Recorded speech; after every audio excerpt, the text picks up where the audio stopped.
بالله من الشيطان الرجيم. بسم الله الرحمن الرحيم. ومن أحسن قولا ممن دعا إلى الله وعمل صالحا وقال إنني من المسلمين. ولا تستوي الحسنة ولا السيئة ادفع بالتي هي أحسن فإذا الذي بينك وبينه عداوة كأنه ولي حميم. وما يلقاها إلا الذين صبروا وما يلقاها إلا ذو حظ عظيم. وإما ينزغنك من الشيطان نزغ فاستعذ بالله إنه هو السميع العليم. صدق الله العظيم. کے معنی جلا بخت دے. یہ دعا ہے تجھ سے میرے خدا، میری خاک اتنی اجال دے کہ اگر انا کی رمق بھی ہو میرے جسم و جان سے نکال دے. کہ اگر انا کی رمق بھی ہو میرے جسم و جان سے نکال دے. میری بات کیا، میری ذات کیا، یہ نفس ہے کیا، یہ حیات کیا. میری بات کیا، میری ذات کیا، یہ نفس ہے کیا، یہ حیات کیا. یہ تو مشت خاک ہے جب تلک تیرا عکس اس میں نہ ڈال دے. یہ تو مشت خاک ہے جب تلک تیرا عکس اس میں نہ ڈال دے. مجھے عز دے کے بڑا بنا، مجھے عز دے کے بڑا بنا، تیرا خوف دے کے کھرا بنا. مجھے عز دے کے بڑا بنا، تیرا خوف دے کے کھرا بنا. وہ فقیری مجھ کو بھی کر عطا کہ زمانہ جس کی مثال دے. وہ فقیری مجھ کو بھی کر عطا کہ زمانہ جس کی مثال دے. میں تو ایک بندے پرخطا، میری لغزشوں کا شمار کیا. میں تو ایک بندے پرخطا، میری لغزشوں کا شمار کیا. میں تو گر رہا ہوں جگہ جگہ، تو اٹھا اٹھا کے سنبھال دے. میں تو گر رہا ہوں جگہ جگہ، تو اٹھا اٹھا کے سنبھال دے. تیرا ذکر میرا لباس ہو، تیرا ذکر میرا لباس ہو، تو ہمیشہ میرے ہی پاس ہو. تیرا ذکر میرا لباس ہو، تو ہمیشہ میرے ہی پاس ہو. نہ تو ماورا کوئی سوچ دے، نہ تو ماں سوا ہی خیال دے. نہ تو ماورا کوئی سوچ دے، نہ تو ماں سوا ہی خیال دے. کبھی اتنا سوز دروں بڑھا، کبھی اتنا سوز دروں بڑھا، کبھی اتنا جوش جنوں بڑھا کہ تجھی کو تجھ سے ہی مانگ لوں، وہ طلب وہ ظرف سوال دے. تیرا کب سے طالب دید ہوں کہ امیدوار نوید ہوں. میں تیرے کرم کا مرید ہوں، مجھے خالی ہاتھ نہ ٹال دے. مجھے عز دے کے بڑا بنا، تیرا خوف دے کے کھرا بنا. وہ فقیری مجھ کو بھی کر عطا کہ زمانہ. 68 ہر سال 45 نشستیں ہوتی ہیں. اب آپ اندازہ لگائیے 450 نشستوں پہ 10 سال ہو گئے، اور یہ 668 نشست ہے. اسی سے آپ اندازہ لگا سکتے ہیں کہ شاید 15 سال عرصہ ہو گیا. پہلا خطاب آپ ہی کا ہوا تھا، اور یہ محفل کی جگہ نہیں تھی بلکہ محراب میں ہم سب بیٹھے تھے، اور وہاں پر محراب کے سامنے آپ کا خطاب ہوا. اللہ تعالیٰ نے ایسی برکت عطا فرمائی کہ اتنے دن تک بھی یہ سلسلہ جاری ہے. حافظ صاحب کے علمی تبحر کا آپ لوگوں کو اندازہ ہے، اس لیے میں کچھ اس پہ لب کشائی نہیں کرنا چاہتا. وہ جب بھی آتے ہیں تو کافی تیاری سے آتے ہیں، اور جب عنوان دیتے ہیں تو ایسا عنوان ہوتا ہے کہ وہ بہت ہی وسیع اور معنی خیز ہوتا ہے. اب آپ ہی اندازہ لگائیے کہ عنوان رب کے محبوب اعمال، عمل کی جمع اعمال، محبوب پسندیدہ، اور رب سبھی جانتے ہیں، تو رب کے محبوب اعمال کے عنوان سے آپ نے آج کے خطاب کا عنوان دیا ہے۔ آج کے محفل میں چند نوجوان بچے بھی نظر آ رہے ہیں، جس سے مجھے بڑی خوشی ہے۔ اب اندازہ لگائیے چھٹیاں ہونے والی ہیں، اور پھر شاید 1-2 مہینے کے بعد ہمارا یہ سلسلہ عارضی طور پر ماہ رمضان میں منقطع رہے گا۔ اب ان بچوں کو اگر آپ ساتھ لیتے آئیں تو شاید ہمارے ان خطاب کے معیار میں وہ پوری طرح سمجھ نہ پائیں، لیکن اس کی تو عادت پڑ جائے گی کہ ایسی محافل جو بابرکت ہوتی ہیں اور معنی خیز ہوتی ہیں، ان محافل میں ان کی شرکت ان کے لیے مستقبل میں کام آئے گی، کیونکہ ان کی دلچسپیاں دین کے معاملات میں بڑھ جائیں گی۔ میں قوی توقع رکھتا ہوں کہ آپ آئندہ اس بات کا خیال رکھیں گے، جہاں جہاں امتحانات ختم ہو رہے ہیں بچوں کو ساتھ لائیے، بجائے اس کے کہ ٹی وی پہ بیٹھ کے دیکھ رہے ہیں، کرکٹ میچ دیکھ رہے ہیں اور فضولیات میں وقت گزار رہے ہیں، اور پولیس کو موقع دے رہے ہیں کہ آپریشن چبوترا اور آپریشن فلاں، اس طریقے سے پولیس وہ کام کر رہی ہے جو ہم کو کرنا چاہیے کہ ہم جو ہے دین سکھانا ہے، دین کے معاملے میں زیادہ وقت لیے بغیر آج کے ہمارے مخرج صاحب سے گزارش کروں گا کہ وہ شہ نشین پر تشریف لائیں اور ہمیں مخاطب کروائیں۔ یہ آج کی محفل جامع مسجد عالیہ کے کانفرنس ہال میں بتاریخ 3 اپریل 2017 مطابق 5 رجب 1438 ہجری بعد نماز عصر منعقد ہو رہی ہے، اور اس کی 668 نشست ہے۔ اور میں ہمارے آج کے فاضل مخرج صاحب سے گزارش کرتا ہوں کہ وہ شہ نشین پر تشریف لائیں اور ہمیں اپنے خطاب سے استفادے کا موقع وبرکاتہ۔ اعوذ باللہ السمیع العلیم من الشیطان الرجیم، بسم اللہ الرحمن الرحیم۔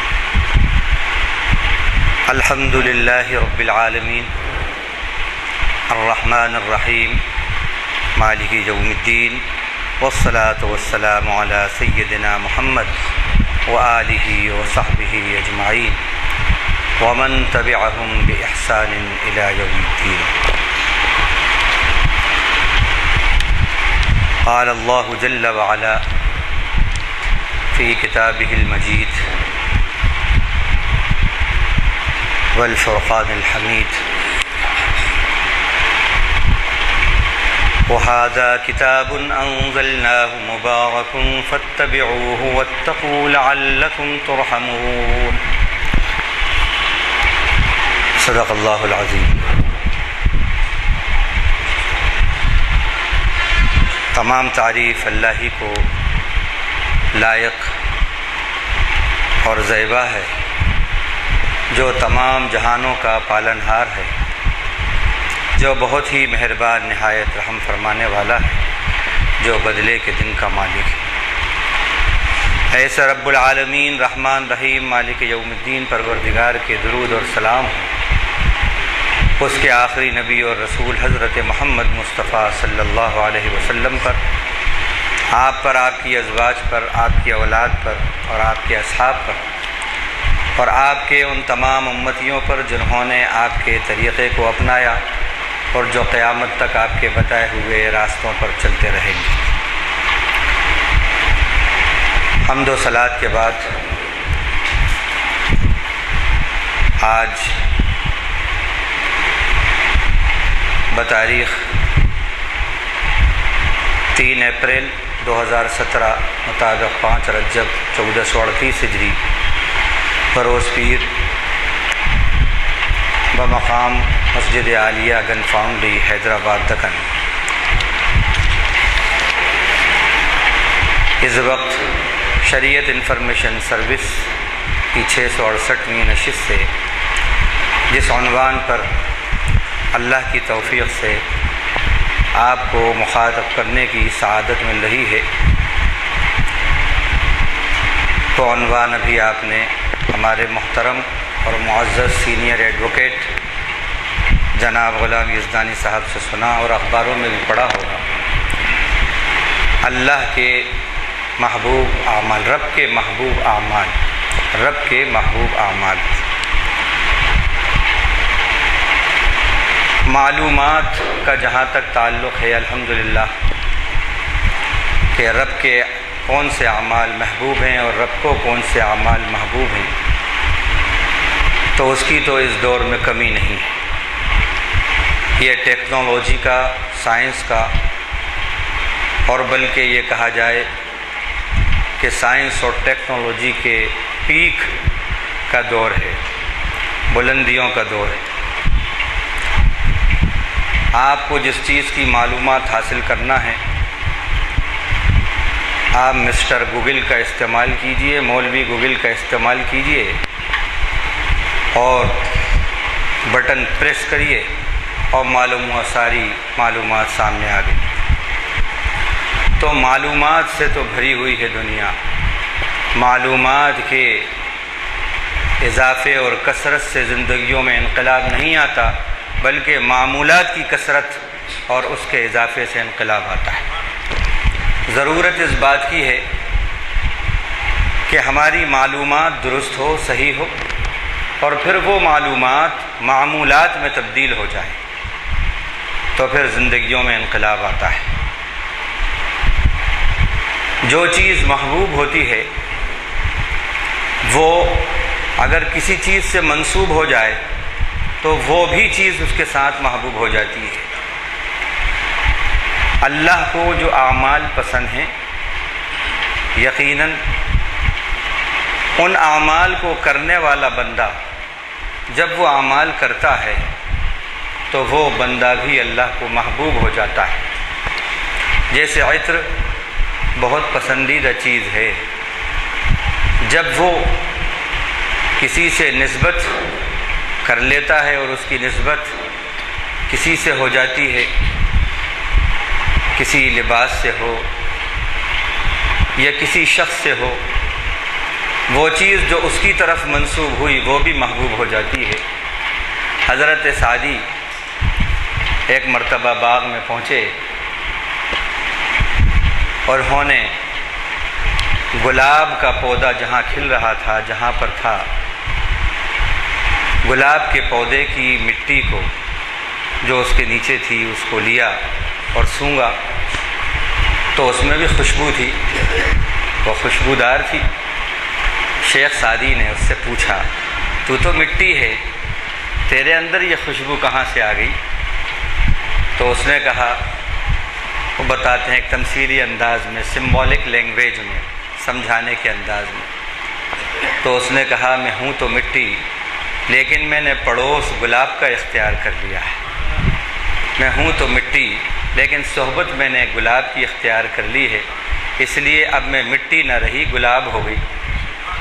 بالکل اسی طرح اللہ کے جو محبوب اعمال ہیں، بندہ چاہے وہ عربی ہو، عجمی ہو، مشرقی ہو، مغربی ہو، کوئی بھی ہو، کمزور ہو، طاقتور ہو، کالا ہو، گورا ہو، لیکن جب کوئی بندہ اس عمل کے عطر کو اپنے کیریکٹر کے اندر لاتا ہے اور جب اس کا کردار اس عمل سے مہکتا ہے تو پھر زمانہ اس سے مہکتا ہے اور وہ اللہ کا محبوب بن جاتا ہے۔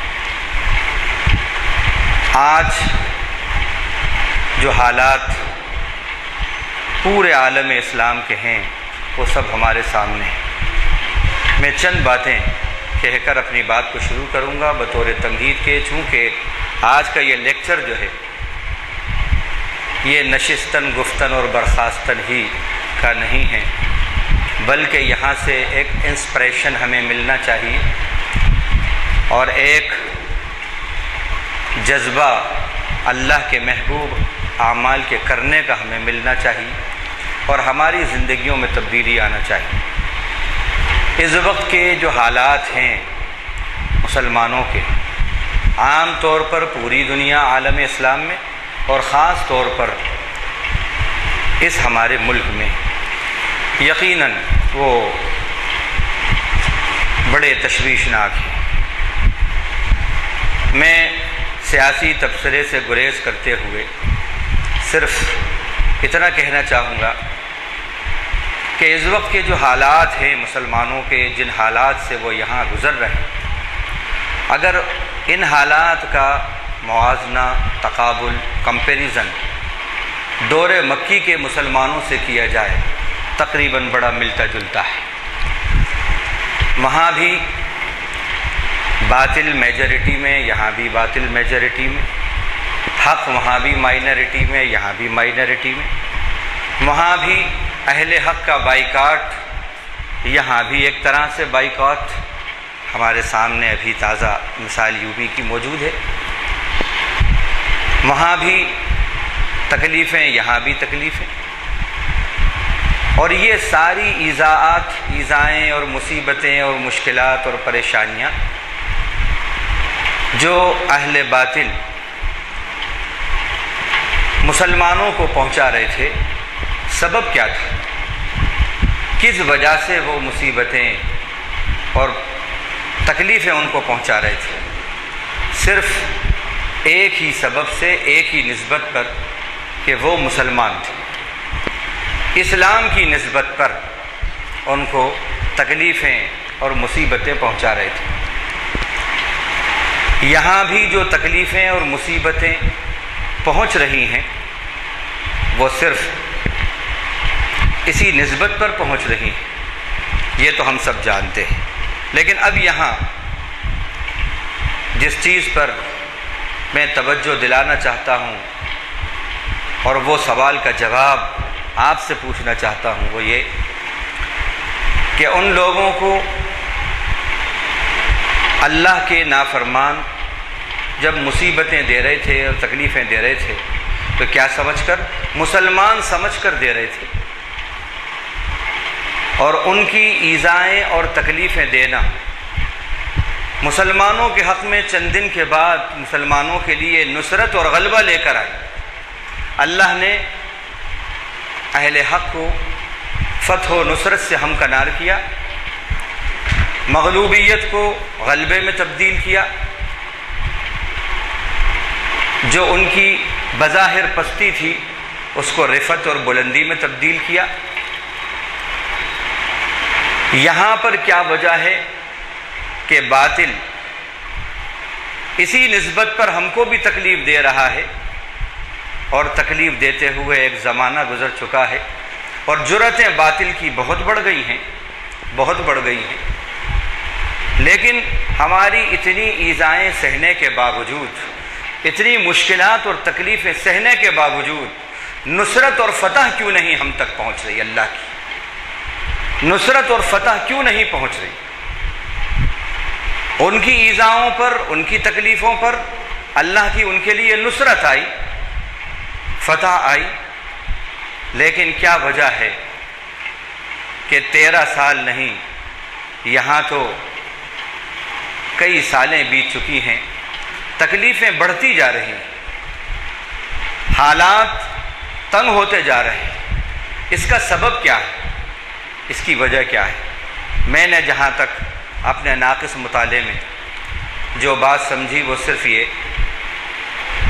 کہ اہل باطل مسلمان کو مسلمان سمجھ کر تکلیف دے رہے تھے، تو واقعی وہ مسلمان تھے، ان کی نسبت واقعی اسلام کی نسبت تھی، اس نسبت میں کمال تھا، اس لیے وہ غلبہ اور نصرت پا رہے تھے، اور ان کا مقدر غلبہ اور نصرت ہوئی۔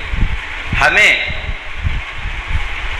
اللہ کے نافرمان تو مسلمان سمجھ رہے ہیں، لیکن ہم مسلمان اللہ کی نظر میں نہیں، ہماری یہ اسلام کی نسبت ناقص ہے، ناقص ہے۔ یعنی دوسرے لفظوں میں یوں سمجھیے کہ دور مکی کے مسلمان صرف نام کے ہی نہیں تھے، کام کے بھی تھے، اور آج کے مسلمان صرف نام کے ہیں، کام کے نہیں۔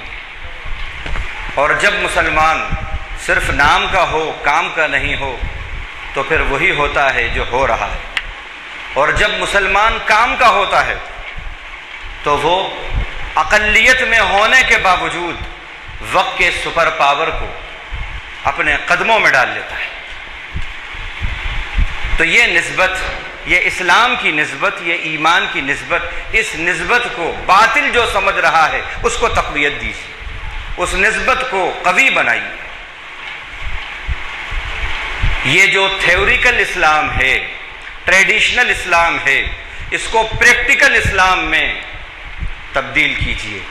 صحابہ کا اسلام پریکٹیکل اسلام تھا، ان کا اسلام اورل اسلام نہیں تھا، ان کا اسلام ٹریڈیشنل اسلام نہیں تھا، ان کا اسلام تھیوریکل اسلام نہیں تھا، بلکہ ان کا اسلام پریکٹیکل اسلام تھا۔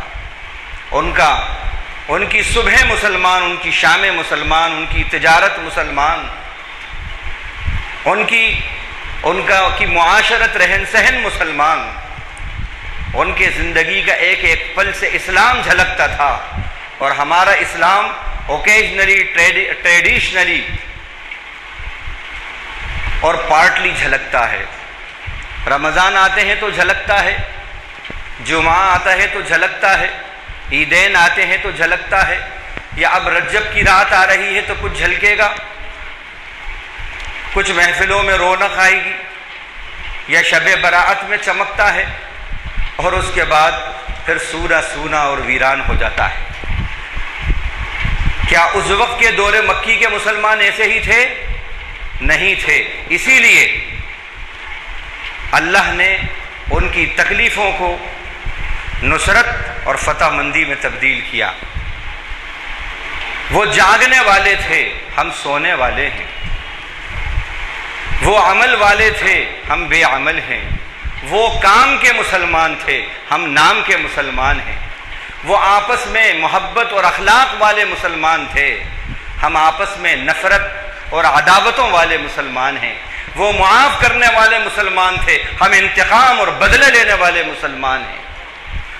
وہ بہترین پڑوسی تھے، وہ بہترین باپ تھے، وہ بہترین شوہر تھے، وہ بہترین استاد تھے، وہ بہترین اللہ کے بندے تھے۔ ہمارے اندر ان چیزوں کا فقدان ہے، لیکن باطل تو ہمیں مسلمان سمجھ رہا ہے، اس کے باوجود ہم کامیاب نہیں ہو رہے۔ باطل سمجھے، اس کا سمجھنا کوئی کام کا نہیں ہے۔ خدا آپ کو مسلمان سمجھے، خدا کی نظر میں اپنے اسلام کو ثابت کیجیے۔ جب خدا کی نظر میں اسلام ثابت کریں گے تو ساری کائنات کے دل رحمان کی دو انگلیوں کے درمیان ہے۔ اللہ کے نبی صلی اللہ علیہ وسلم نے فرمایا کہ سارے انسانوں کے دل رحمان کی دو انگلیوں کے درمیان ہیں، جدھر چاہتا ہے پلٹ دیتا ہے۔ ڈرنے کی، گھبرانے کی ان حالات سے کوئی ضرورت نہیں۔ حالات کا خالق اللہ ہے، حالات کا مالک اللہ ہے۔ ان اللہ لا یغیر ما بقوم حتی یغیروا ما بانفسہم، بے شک اللہ کسی قوم کی حالت کو اس وقت تک نہیں بدلتے جب تک کہ وہ قوم اپنی حالت کو خود نہ بدل لے۔ اور یہ مذہب اسلام، اس کا رکھوالا اور اس کا منزل اتارنے والا اللہ ہے۔ اور یہ مذہب صرف مسلمان کا ہی مذہب نہیں ہے، یہ مذہب دھرتی کا مذہب ہے، یہ مذہب اسلام آکاش کا مذہب ہے، چاند کا مذہب اسلام، سورج کا مذہب اسلام، چرند اور پرند اور درند اور حجر اور شجر سب کا مذہب اسلام ہے۔ یہ لفاظی نہیں ہے، یہ کوئی فلسفہ نہیں ہے۔ قرآن کہہ رہا ہے وَلَهُ أَسْلَمَ مَنْ فِي السَّمَاوَاتِ وَالْأَرْضِ طَوْعًا وَكَرْهًا وَإِلَيْهِ يُرْجَعُونَ۔ ساری چیزیں جو آسمان میں ہیں، جو آسمانوں میں ہیں، اور وہ ساری مخلوق جو زمین میں ہیں، سب اس کی فرما بردار ہے۔ مسلم ہیں، مسلم کے معنی کیا ہیں؟ کہنا ماننے والا، اسلام والا، مسلم۔ آسمانوں کا مذہب اسلام، زمین کا مذہب اسلام، چاند اور سورج کا مذہب اسلام، فرشتوں کا مذہب اسلام، ذرے ذرے کا مذہب اسلام، رب کائنات کا مذہب اسلام۔ جو مذہب ساری کائنات کا ہو، جو رب کائنات کا ہو، اس مذہب کو کوئی ڈیڈ لائن دے سکتا ہے مٹانے کی؟ 2019 تک، 2025 تک ہم نے سنکلپ لیا ہے کہ ہم خاتمہ کر دیں گے یہاں سے کرسچین اور مسلمانوں کا۔ یہ انسان، اس کی اوقات کیا ہے؟ کیا ہے اس کی اوقات؟ الم یک نطفۃ من منی یمنا ثم کان علقۃ فخلق فسوی، یہ ہے اس کی اوقات، ایک منی کا گندا قطرہ، اس کو رب ذوالجلال نے بہترین شکل و صورت دی. لقد خلقنا الانسان فی احسن تقویم، ہم نے بیسٹ اسٹرکچر کے اندر تمہیں فارم کیا. کیا اوقات ہے اس کی. اور اس کی کمزوری کا حال تو یہ ہے کہ اگر کوئی اس کو تماچا مارے پیچھے سے تو کھانے کے بعد پلٹ کر دیکھتا ہے کس نے مارا. یہ چلا ہے رب کائنات کے مذہب کو، رب کائنات کے مذہب کو چیلنج کرنے کے لیے، مٹانے کے لیے. خود مٹ جائے گا، رب کو مٹانے والا خود مٹ جائے گا. رب کائنات کو مٹانے والے، اس کے مذہب کو مٹانے والے، یا تو انہیں اس کو قبول کرنا ہوگا، نہیں تو دھرتی ان کو قبول کر لے گی. اللہ کا یہ مذہب ہے. اقبال نے کہا تھا، نہ سمجھو گے تو مٹ جاؤ گے اے ہندوستان والو، نہ سمجھو گے تو مٹ جاؤ گے اے ہندوستان والو، تمہاری داستان تک نہ رہے گی باقی داستانوں میں. وقت ہے سنبھلنے کا اور سمجھنے کا. اسلام باشعور مذہب کا نام ہے، بے شعوری کا نام اسلام نہیں، بے شعوری کا نام اسلام نہیں. میں اس کی ایک مثال دیتا ہوں آپ کو. اللہ نے 24ویں پارے میں سورہ زمر میں فرمایا، اللہ یتوفی الانفس حین موتها والتی لم تمت فی منامها فیمسک التی قضی علیها الموت ویرسل الاخرى الى اجل مسمى ان فی ذلک لآیات لقوم یتفکرون. اللہ وہ ہے جو جانوں کو وفات دے دیتا ہے اس وقت جب ان کی موت کا وقت آتا ہے، اور اس وقت بھی وفات دے دیتا ہے جب وہ نیند کی حالت میں ہوتے ہیں. جن کا فیصلہ کر دیا ہوتا ہے، جن سانسوں کے نہ آنے کا ان کو روک لیتا ہے، اور جن کا فیصلہ نہیں ہوتا انہیں پھر واپس پہنچا دیتا ہے. اس میں بے شک نشانیاں ہیں ان لوگوں کے لیے جو غور و فکر کریں. کیا بات ہے اس کے اندر؟ یہ سمجھنے کی بات ہے. یہ کہنے کے بعد کہ یہاں کمپیریزن کیا اللہ نے، تقابل کیا نیند کا اور موت کا. انسان جب نیند میں ہوتا ہے تو اسے کوئی بھی مردہ نہیں کہتا. نیند میں ہوتا ہے تو سانسیں تو برابر آتی رہتی ہیں، اس کی سانس تو وہ لیتا رہتا ہے. لیکن قرآن کہہ رہا ہے کہ نیند کے اندر بھی مردہ ہے، نیند بھی ایک موت ہے، منی ڈیتھ ہے، اور مردہ جو ہے وہ بھی مردہ ہے. تو یہ دونوں کے اندر جو کامن فیکٹر ہے وہ کیا ہے؟ ان دونوں میں، نیند میں اور موت میں. ہم یہ دیکھتے ہیں نیند کے اندر سانس تو آدمی لیتا ہے، اس کو کوئی مردہ نہیں کہتا.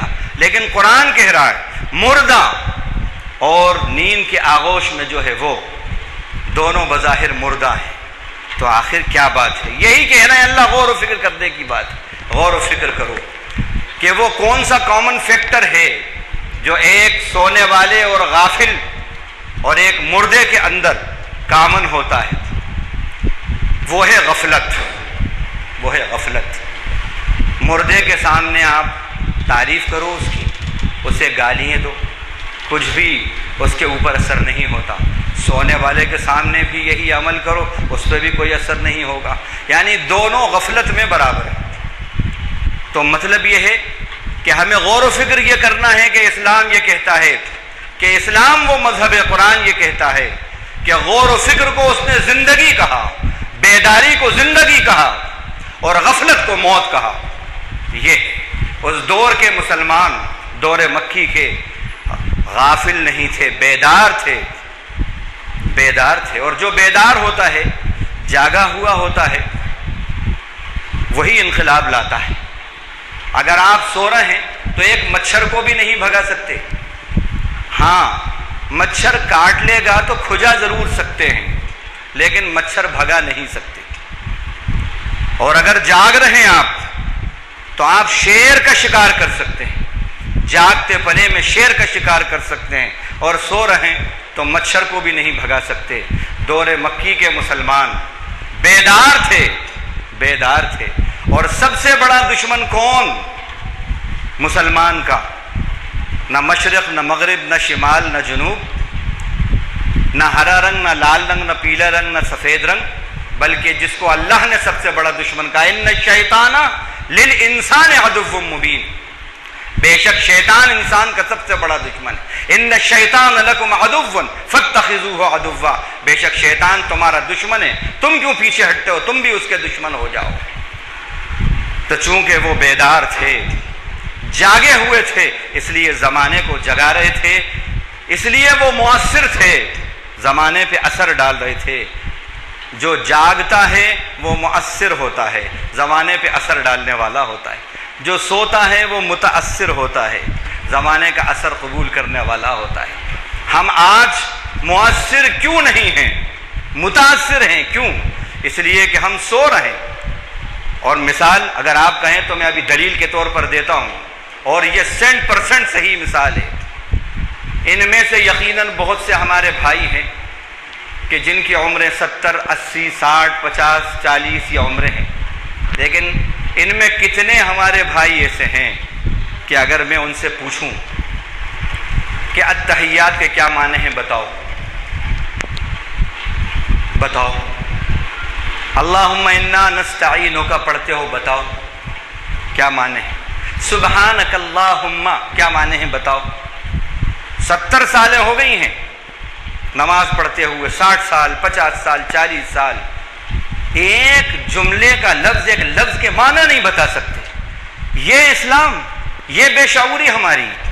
اور اسی کے مقابلے میں اگر میں یہ پوچھوں کہ آپ کے آفس کے رولز اور ریگولیشنز کیا ہیں، کن کن چیزوں سے انکریمنٹ بڑھتے ہیں، کن کن باتوں سے کیا کیا فیسلٹیز ملتی ہیں، کون کون سے قانون معلوم ہو تو کیا کیا ہوتا ہے، ابھی دیکھیے سب حوالے دینا شروع کر دیں گے۔ یہ حال ہے۔ دور مکی کے مسلمان ایسے سوئے ہوئے مسلمان نہیں تھے۔ دوسرے معنوں میں ہم یہ کہیں کہ وہ لوگ وہ تھے کہ محبوب اعمال جو تھے انہوں نے اپنی زندگی کا جز بنا لیا تھا، اس کو، ان اعمال کے وہ پیکر تھے، محبوب اعمال کے پیکر تھے، اس لیے اللہ نے ان کو مؤثر بنا دیا تھا۔ اعمال جب محبوب انہوں نے اپنے کردار میں اتارے، اللہ نے انقلاب اتار دیا ان کی زندگیوں میں۔ اب وہ اعمال کیا ہیں محبوب، وہ سرسری طور پر میں بتاتا ہوں، پھر اس کے بعد اس کی کچھ تفصیل۔ توبہ، دوسری بات طہارت، تیسرا احسان، چوتھا تقوی، پانچواں صبر، چھٹا ایفاء عہد، وعدے کی پابندی، ساتواں عدل و انصاف، آٹھواں مجاہدہ، نواں اللہ پر توکل علی اللہ۔ میں سب قرآن سے ابھی حوالے دوں گا، آپ ابھی سرسری طور پر بتا رہا ہوں، سب لکھے ہیں یہاں پہ۔ دسواں ثابت قدمی، اللہ کی فرما برداری اور احکام کی بجا آوری میں، پورا کرنے میں، ادائیگی میں ثابت قدمی۔ 11واں رسول کی سچی غلامی، رسول کی سچی اتباع، صرف حب رسول نہیں، اتباع رسول اور اطاعت رسول۔ 12واں زمین میں فساد کے بجائے امن اور محبت پھیلانا۔ 13 اپنے کلام کو بد کلامی سے بچانا۔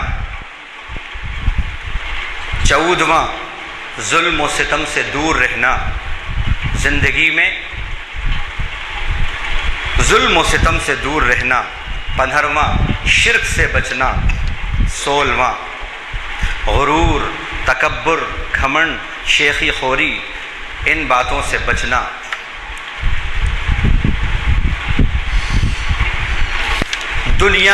دنیا کو اپنا ٹارگیٹ نہ بنانا، ریاکاری سے بچنا، دنیا سے بے نیازی اور دین کو اپنی دنیا اور آخرت کو اپنی زندگی کا عنوان بنانا۔ یہ خلاصے کے طور پر میں نے بتائے۔ اب قرآن اور حدیث سے ان کی مثالیں میں دیتا ہوں۔ ان اللہ یحب التوابین ویحب المتطہرین۔ ترجمہ، بے شک اللہ جو اس کی طرف پلٹنے والے ہیں، تواب تائب کا مبالغہ ہے، تائب توبہ کرنے والا، اور توبہ کے معنی ہے ریپنٹنس، ندامت، پلٹنا، اللہ کی طرف پلٹنا، گناہوں سے نیکیوں کی طرف پلٹنا، بدی سے نیکی کی طرف پلٹنا، اللہ کی طرف رجوع کرنا، گناہوں پر نادم ہونا، یہ وہ صفت ہے جو اللہ کو بہت محبوب ہے۔ فرمایا ان اللہ یحب التوابین ویحب المتطہرین، بے شک اللہ تعالیٰ جو اس کی طرف پلٹنے والے ہیں، اپنے گناہوں پر نادم ہونے والے ہیں، توبہ کرنے والے ہیں، اللہ کی طرف رجوع کرنے والے ہیں، اللہ ان سے محبت کرتا ہے۔ دوسری بات متطہرین، جو لوگ خوب پاک صاف رہتے ہیں، طاہرین نہیں کہا، متطہرین کہا۔ کیا مطلب؟ یہ نہیں کہ صرف بس اسنان تو کر لیا، صبح شام اسنان ہو رہا ہے، تن تو اجلا اجلا ہے لیکن من گندا گندا ہے، نہیں، تن بھی پاک ہو، من بھی پاک ہو، زبان بھی پاک ہو، اخلاق بھی پاک ہو، ہماری سماعت بھی پاک ہو، ہماری بصارت بھی پاک ہو، ہماری سوچ بھی پاک ہو، ہمارا عمل بھی پاک ہو۔ طہارت عبادت کی بنیاد ہے، بغیر طہارت کے نماز نہیں ہوتی، بغیر طہارت کے حج نہیں ہوتا، عبادت بغیر طہارت کے نہیں ہوتی، طہارت ضروری ہے۔ بالکل اسی طرح اللہ کے یہاں بھی کوئی عمل جب تک کہ اس کے اندر طہارت نہیں ہو تو مقبول نہیں ہوتا۔ تو یہ دو باتیں ہو گئیں، ایک توبہ، اپنی غلطیوں پر ندامت، اللہ کی طرف رجوع کرنا، اور دوسرا ظاہر اور باطن گندگیوں سے پاک رکھنا۔ دو باتیں اللہ کی محبوب۔ تیسرا احسان۔ احسان کے معنی کیا ہیں؟ اچھا کرنا، اللہ جن باتوں کو پسند کرتے ہیں ان اعمال کو کرنا۔ اور علماء نے احسان کی بہترین تشریح کی ہے، ان کا کہ احسان نام ہے نبی کے طریقے کے مطابق عمل کرنا، نبی کی سنت کے مطابق عمل کرنا، یہ احسان ہے۔ علماء نے یہ تشریح کی۔ اور احسان کی ایک تشریح جو اللہ کے نبی صلی اللہ علیہ وسلم نے حضرت جبریل کو بتائی تھی حدیث جبریل کے اندر، کہ انہوں نے 3 سوال کیے حضرت جبریل نے، مل اسلام، مل ایمان، مل احسان۔ اسلام کیا ہے، ایمان کیا ہے، احسان کیا ہے؟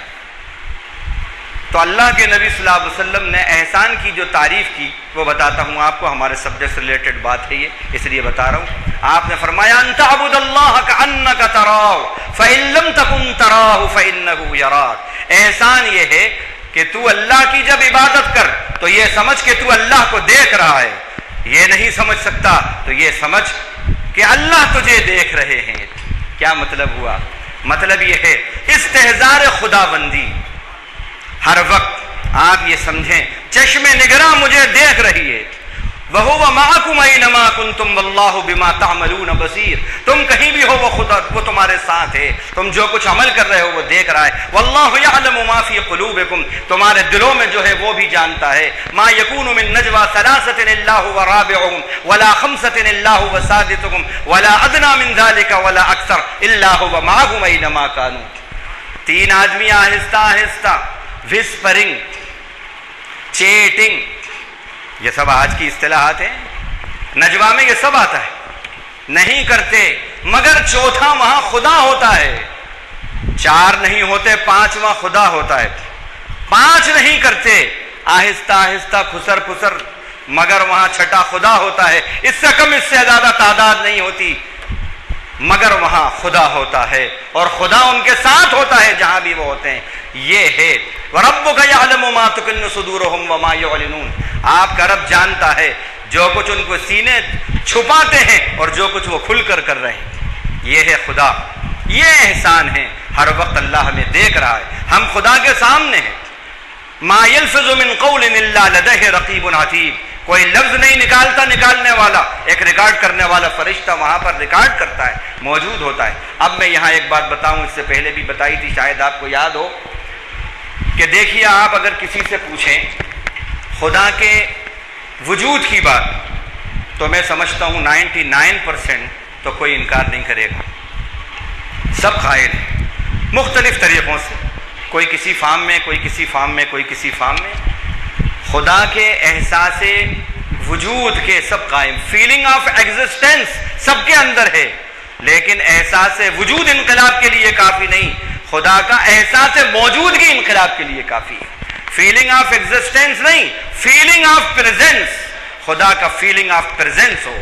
اس وقت خدا مجھے دیکھ رہے ہیں، اسحاق کمال جو بول رہا ہے اللہ سن رہے ہیں، وہاں ڈسپلے ہو رہی ہے ہماری یہ کلاس، ہماری یہ محفل، فرشتے موجود ہیں اس وقت، وہ بات سن رہے ہیں ہماری، میرا رب سن رہا ہے، یہ میرا بندہ میری تعریف کر رہا ہے، اور میرے کلام کی نسبت پر اتنے لوگ بیٹھے ہیں، اس محفل کا وہاں چرچا ہو رہا ہے۔ یہ ہے احسان، یہ ہماری زندگی میں آ جائے، یہ اللہ کو محبوب ہے۔ جب یہ آتا ہے تو کیا ہوتا ہے؟ واللہ یحب المحسنین، اللہ احسان کرنے والوں سے محبت کرتے ہیں۔ اللہ کی محبت معمولی چیز ہے؟ اللہ کی محبت معمولی چیز ہے؟ مجھے بتائیے، آدمی تمنا کرتا ہے کسی محلے میں جانے کی، اچھے محلے میں جانے کی، کیوں کرتا ہے؟ وہاں اچھے اچھے لوگ رہتے ہیں۔ کیوں تمنا کرتے ہیں اولڈ سٹی والے نیو سٹی میں شفٹ ہونے کی؟ کیوں تمنا کرتے ہیں؟ ذرا کیپٹل والے لوگ ہیں، ذرا اسٹیٹس والے لوگ ہیں، ذرا پوزیشن والے لوگ ہیں، ذرا ہائی فائی لوگ ہیں، ہے نا، اچھے لوگ ہیں، وہاں جانے کی تمنا کرتے ہیں۔ اچھے لوگوں کی صحبت کی تمنا کرتا ہے انسان، ان سے محبت کرتا ہے۔ کیوں؟ اللہ سے قربت کی تمنا نہیں ہے، اولڈ سٹی سے نیو سٹی میں جانے کی تمنا ہے، لیکن شیطان کی قربت سے نکل کر رحمان کی قربت میں آنے کی تمنا نہیں ہے۔ اس کے طلبگار نہیں ہو، کیسے مسلمان ہو؟ کیسے مسلمان؟ اللہ سے محبت، اور اللہ جس سے محبت کرے، یہ معمولی بات ہے۔ ایک حدیث مجھے یہاں یاد آ رہی ہے، حضرت معاذ ابن جبل رضی اللہ عنہ وہ فرماتے ہیں کہ نبی صلی اللہ علیہ وسلم سے میں نے سنا، سمعت رسول اللہ صلی اللہ علیہ وسلم یقول، نبی صلی اللہ علیہ وسلم کو یہ فرماتے ہوئے سنا کہ اللہ تعالی فرماتے ہیں، قال اللہ تعالی، یہ حدیث قدسی، وجبت محبتی للمتحابین فی والمتجالسین فی والمتذاورین فی والمتبازلین فی۔ میری محبت، اللہ فرماتے ہیں میری محبت واجب ہو جاتی ہے ان لوگوں کے لیے، واجب ہے، ضروری ہو جاتی ہے ان لوگوں کے لیے جو صرف میری نسبت پر ایک دوسرے سے محبت کرتے ہیں، صرف اللہ کی خاطر۔ بھائی ہم تم سے محبت کرتے ہیں، نہ تمہاری دولت کی وجہ سے کرتے، نہ تمہاری شہرت کی وجہ سے کرتے، نہ آپ کے اسٹیٹس کی وجہ سے کرتے، نہ آپ کی پوزیشن کی وجہ سے کرتے، صرف اس لیے کرتے ہیں کہ آپ اللہ سے محبت کرتے ہیں، اس لیے ہم آپ سے محبت کرتے ہیں۔ اور اس لیے محبت کرتے ہیں، اللہ نے کہا ہے کہ انسان سے محبت کرو، ایمان سے محبت کرو، ایمان والے سے محبت کرو۔ ہم اللہ کی نسبت پر آپ سے محبت کرتے ہیں۔ ایسے لوگ جو صرف اللہ کی نسبت پر ایک دوسرے سے محبت کرتے ہیں، اللہ کہتا ہے میری محبت ان کے لیے واجب ہو جاتی ہے۔ دوسرا فرمایا میری محبت ان کے لیے واجب ہو جاتی ہے جن کی نشست، جن کا بیٹھنا اٹھنا صرف میری محبت کی نسبت پر ہوتا ہے۔ الحمدللہ ہم اللہ سے اچھا گمان رکھتے ہیں، اچھا گمان رکھنا بھی عبادت ہے۔ حدیث کے اندر آتا ہے اللہ سے حسن ظن رکھنا بہترین عبادت ہے، اللہ سے بہترین گمان رکھنا عبادت ہے۔ ہم اللہ سے یہ گمان رکھتے ہیں کہ ہم یہاں کس نسبت پہ آئیں، میں یہاں کس نسبت پہ آیا ہوں، کس نسبت پہ آیا ہوں، اور آپ یہاں کس نسبت پہ آئے ہیں۔ اتنی گرمی کے اندر اپنا گھر چھوڑ کر، اپنا آرام چھوڑ کر یہاں آپ آئے، میں آیا، کیوں آیا؟ اتنے ٹریفک کی صعوبتیں، جو 5 منٹ میں فاصلہ طے ہوتا ہے اس کو آدھے گھنٹے میں طے کر کے آیا، اتنا پالوشن کے اندر، کیوں؟ صرف اور صرف اللہ کی محبت میں ہی تو آئے۔ نیت درست کر لیجیے، اپنی نیت درست کر لیجیے، اے اللہ ہم آپ کی محبت میں آئے ہیں اور آپ کی محبت میں ہی یہاں جمع ہوئے ہیں، آپ کا کلام، آپ کی بات سننے کے لیے۔ اللہ نے فرمایا اس نسبت پر جو لوگ جمع ہوتے ہیں، ایسی مجلسیں جہاں برپا ہوتی ہیں، میری محبت واجب ہے ان کے لیے۔ ہو کر رہتی ہے. اسی طرح پھر تیسری بات فرمائی والمتباذرین، اور وہ لوگ جو ایک دوسرے سے ملاقات کرتے ہیں، ایک دوسرے سے میری خاطر ملاقات کرتے ہیں، الحمدللہ اس میں بھی ہمارا ہے، ان کے لیے بھی میری محبت واجب. والمتبادلین، اور جو ایک دوسرے کے لیے خرچ کرتے ہیں. یہ نہیں کہ کیمرہ مین جب تک نہیں آئے گا تو سانپ کی ساڑیاں زکوٰۃ کی رمضان میں بٹیں گی، نہیں، ایسا نہیں ہے. دھوپ کڑاکے کی ہے اور دیکھا کہ گیٹ کے سامنے وہ بیچاری بیوائیں اور فلاں سب کھڑی ہیں، بھیڑ ہو رہی ہے. دن کے 11 بج گئے، کیا وجہ ہے؟ نہیں ابھی کیمرہ مین نہیں آیا، صاحب نہیں آئے. جب آتے تو پھر وہ 200 روپٹی کی ساڑیاں سب کو بٹتی تاکہ دوسرے دن اخبار میں آئے کہ ہاں بھائی صاحب نے اتنی سخاوت کی. نہیں والمتباذلین فیّا، صرف اور صرف میری خاطر اخلاص کے ساتھ جو خرچ کرتے ہیں میرے بندوں پر، میں ان سے محبت کرتا ہوں، میری محبت واجب ہے، ضروری ہے ان لوگوں کے لیے. تو یہ بات ہو گئی. اسی طرح اب اس کے بعد تقویٰ. بلا من اوفا بعہدہ واتقى فإن اللہ يحب المتقین. دو باتیں اس میں بتائیں، وعدے کو پورا کرنا اور پرہیزگاری اور تقوی اختیار کرنا. یہ عمل بھی اللہ کو بڑے پسند ہیں. ایفاء عہد، وعدہ پورا کرنا. آج یہ وعدے ہم کہاں پورے کر رہے ہیں؟ کہاں؟ انہوں نے کہا کہ بھائی یہ تو مہر بہت بتا رہے ہیں، 1 لاکھ مان ہی نہیں رہے، 1 لاکھ کہہ رہے ہیں. تو ادھر سے آواز آتی ہے یار باندھ لو، دیتا کون ہے، معاف کرا لیں گے. ہاں یہ کیا ہے؟ نہیں، جو وعدے کرو وعدے نبھاؤ. ہم لوگ اس میں بھی پیچھے ہیں. اچھے تسبیح و زنار والے قول و قرار میں وعدوں میں پیچھے ہیں. نہیں، مومن وعدے کا پکا ہوتا ہے، زبان کا سچا ہوتا ہے. اللہ کو یہ بات پسند ہے، یہ محبوب عمل ہے. اسی طرح تقویٰ، پرہیزگاری، اللہ کو یہ پسند ہے. کیا ہے یہ پرہیزگاری؟ یہ تقویٰ یہ لفظ بہت آتا ہے. اتقا یتقی، اتقا تقا تقویٰ، یہ روٹ ورڈ ہے. اس کے معنی بچنے کے ہیں، پرہیز کرنا. پرہیزگار کو متقی کا ایک ترجمہ پرہیزگار بھی کہتے ہیں. کیسا پرہیز؟ 10 مٹھے رکھے ہیں، 10 قسم کے مٹھے رکھے ہیں ٹیبل کے اوپر، دسترخوان کے اوپر. ڈاکٹر صاحب نے کہہ دیا خبردار میٹھا کھایا تو سو جاؤ گے، کوما میں چلے جاؤ گے، ڈائبٹیز کے پیشنٹ ہو، بڑھ جائے گی. اب دل بہت چاہ رہا ہے، رال ٹپک رہی ہے لیکن کھاتے نہیں. دل بہت چاہ رہا ہے، یہ ہے پرہیز. دل بہت چاہ رہا ہے، چکھ تو لے کم سے کم، لیکن شوگر بہت بڑی ہوئی ہے، چاہ کر بھی نہیں چاہتے. کس لیے؟ صرف جسم کی صحت کے لیے. جسم کی صحت کے ابھی اور کچھ جینا چاہتے ہیں. 95 میں چل رہے ہیں، ابھی اور کچھ جینا چاہتے ہیں. پرہیز کیوں کرتے ہیں؟ جسم کو باقی رکھنے کے لیے، صحت کو باقی رکھنے کے لیے، جسمانی صحت کو باقی رکھنے کے لیے.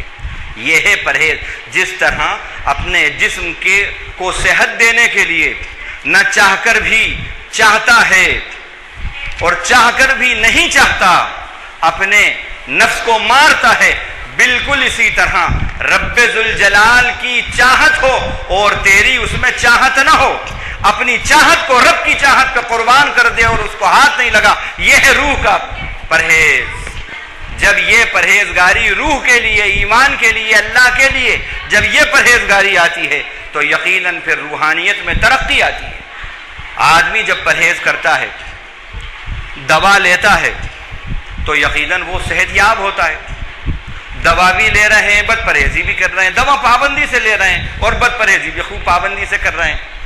عمر بھر ہو جائے گی، شفا یابی اور صحت حاصل نہیں ہوگی. ہمارا حال بھی یہی ہے. رمضان میں تو ماشاءاللہ خوب ٹانک لے لیتے ہیں، خاص موقعوں پہ ٹانک لے لیا اور اس کے بعد پھر خوب بد پرہیزی کرتے ہیں، سارا اثر ختم. اب یہ روح بیچاری تندرست بنے تو بنے کیسے؟ دوا مل رہی ہے، پرہیز نہیں ہو رہا. دوا کے ساتھ ساتھ پرہیز بھی ہوگا جب صحت آئے گی، جب تندرستی آئے گی. تو جیسے جسم کی صحت کے لیے آپ پرہیز کرتے ہیں، اسی طرح روح کو بلندی دینے کے لیے بھی پرہیز کیجیے. تو یہاں پر تقوی کی بات آ گئی. اب اس کے بعد صبر، اور شاید اسی پر بات ختم ہوگی. فرمایا کہ وَأَطِيعُوا اللَّهَ وَرَسُولَهُ وَلَا تَنَازَعُوا فَتَفْشَلُوا وَتَذْهَبَ رِيحُكُمْ وَاصْبِرُوا إِنَّ اللَّهَ مَعَ الصَّابِرِينَ. اللہ کی بات مانو، رسول کی بات مانو، اور آپس میں جھگڑو مت، نہیں تو تمہاری ہوا اکھڑ جائے گی، تم ناکام ہو جاؤ گے. فشل یفشلو کہتے ہیں ناکام ہونے کو، فیل ہو جاؤ گے. وَتَذْهَبَ رِيحُكُمْ، اور تمہاری ہوا چلی جائے گی، اکھڑ جائے گی. وَاصْبِرُوا، صبر کرو. ان اللہ مع الصابرین، یہ ان اللہ مع الصابرین کا جو جملہ ہے، جو ہمارے گھروں میں تغرا بہترین ماشاءاللہ لگا رہتا ہے، 500 روپے 1000 روپے کا تغرا، 5000 روپے کا تغرا، اور گولڈ سے لکھا ہوا ماشاءاللہ، یا گولڈن کلر میں سر کے اوپر لگا ہے. لیکن اس کے معنی کیا ہیں؟ آج میں آپ کو ان اللہ مع الصابرین کی کچھ حقیقت بتاتا ہوں، پھر جب آپ اس کو پڑھیں گے تو سمجھ میں آئے گا. دیکھیے جہاں بھی یہ ان اللہ مع الصابرین کا جو لفظ آیا، اور قرآن مجید میں آیا کہ تم صبر اختیار کرو، صبر کرو. جہاں جہاں یہ لفظ آیا ہے وہاں پر جو کانٹیکسٹ ہے اس کو دیکھیں، کس سیاق سباق میں آیا ہے. جنگ بدر کے کانٹیکسٹ میں اس آیت کا ذکر ہوا ہے. سورہ انفال کی یہ 6 رکوع کی آیت ہے، 10ویں پارے کے 2 رکوع کی آیت ہے. اس کے اندر اللہ تعالیٰ نے یہ فرمایا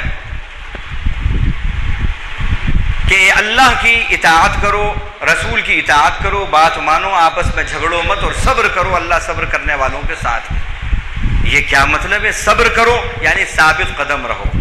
بات یہ تھی کہ وہاں پر مسئلہ آ گیا تھا مال غنیمت کا، تو وہاں پر یہ بات آ رہی تھی کہ کچھ لوگ کہہ رہے تھے ہم زیادہ حقدار ہیں، نوجوان کہہ رہے تھے ہمارا زیادہ حق ہے. یہ کچھ باتیں آ گئی تھیں. وہاں پر اللہ تعالیٰ نے فرمایا وَاصْبِرُوا، ثابت قدم رہو. تو یہ میدان جہاد کے اندر یہ بات جو آئی، یہ میدان جہاد کے اندر یہ بات آئی، یہ بات اللہ تعالیٰ نے فرمائی. اسی طرح اللہ نے ایک جگہ فرمایا کہ مَا ضَعُفُوا وَمَا اسْتَكَانُوا وَاللَّهُ يُحِبُّ الصَّابِرِينَ. یہ بھی دیکھیے آیت، یہ جنگ احد کے کانٹیکسٹ میں آئی ہے سورہ آل عمران. مَا ضَعُفُوا وَمَا اسْتَكَانُوا وَاللَّهُ يُحِبُّ الصَّابِرِينَ. مومنین کی شان بتائی اللہ تعالیٰ نے کہ جب ان پہ مصیبتیں میدان جہاد میں ٹوٹیں تو وہ نہ کمزور ہو کر گھر میں بیٹھے، نہ کوئی انہوں نے گوشہ نشینی اختیار کی. اس کے بعد فرمایا اللہ صبر کرنے والوں سے محبت کرتے ہیں. یہ کیسا صبر ہے؟ گوشہ نشینی بھی نہیں اختیار کی، کمزوری کا مظاہرہ بھی نہیں کیا. یہ کون سا صبر ہے؟ صبر کے معنی کنٹرولنگ پاور، صبر کے معنی ثابت قدمی. جیسے اللہ تعالیٰ فرما رہے ہیں وَاصْبِرْ وَاصْبِرْ إِنَّ وَعْدَ اللَّهِ حَقٌّ وَلَا يَسْتَخِفَّنَّكَ الَّذِينَ لَا يُوقِنُونَ. اے نبی آپ ثابت قدم رہیے، اور بے شک اللہ کا وعدہ نصرتوں کا برحق آ کر رہیں گی. اگر آپ ثابت قدم رہیں گے اللہ کی نصرتیں آ کر رہیں گی. وَلَا يَسْتَخِفَّنَّكَ الَّذِينَ لَا يُوقِنُونَ. اور یہ جو یقین کرنے والے نہیں ہیں یہ کہیں آپ کو ہلکا نہ سمجھ لیں. آپ ایسی ثابت قدمی کا، اسٹیبلٹی کا مظاہرہ کیجئے ایمان پر، اسلام پر. اب میں یہ بتانا چاہتا ہوں کہ سب آیتیں جہاد کے کانٹیکسٹ میں آئی ہیں. ایک مجاہد کا صبر کیسا ہوتا ہے؟ 3 باتیں ہوتی ہیں مجاہد کے صبر، بلکہ 4 باتیں. میدان جہاد کے اندر جو مجاہد ہوتا ہے وہ ایسا نہیں ہوتا اردو کا صبر کہ بالکل بس سب چھوڑ چھاڑ دیا، سر نیچے کر لیا، مارے جاؤ جوتے. یہ مطلب نہیں ہوتا. مجاہد ثابت قدم، اسٹیبلٹی اس میں ہوتی. مجاہد جو میدان جہاد کا ہوتا ہے. دوسرا پروسیڈنگ، تقدم، آگے بڑھتا ہے وہ. اٹیک، باطل پر اٹیک. اور تیسرا ڈیفینس، جو حملے ہوتے ہیں ان پر ڈیفینس کرتا ہے. یہ 3 باتیں ہوتی ہیں مجاہد کی. جو میدان جنگ کا صابر ہے، مجاہد ثابت قدم ہے، یہ ہے وہ مجاہد جو میدان جنگ کا ہے، میدان جہاد کا ہوتا ہے. بالکل اسی طرح یہ جو مجاہدہ ہے نفس سے، یہ نفس بھی بڑا دشمن ہے. اللہ کے نبی جب جنگ غزوہ تبوک سے واپس ہوئے تو آپ صلی اللہ علیہ وسلم نے فرمایا اپنے ساتھیوں سے، صحابہ سے 17,000 سے یا 13,000 سے، اور بڑا غزوہ ہے یہ. آپ نے فرمایا رجعنا من الجہاد الاصغر الى الجہاد الاکبر, ہم چھوٹے جہاد سے پلٹے ہیں, بڑے جہاد کو جانا ہے. صحابہ سمجھے کہ اب اس سے بڑا کوئی جہاد ہے؟ آپ نے فرمایا نہیں, بڑا جہاد نفس سے جہاد کرنا, یہ بڑا جہاد ہے. یہ دشمن 24 آورز اویلیبل ہے اور اٹیک لگا ہوا ہے. تو بس یہ ہے, اس سے مقابلہ ہے آپ کا. اس کے مقابلے کے سامنے یہ 3 خوبیوں کے ساتھ صبر کرنا ہے. اللہ تعالیٰ مجھے بھی اس میدان مجاہد کا صبر کرنے والا بنائے. وآخر دعوانا الحمدللہ رب العالمین. سبحان ربک.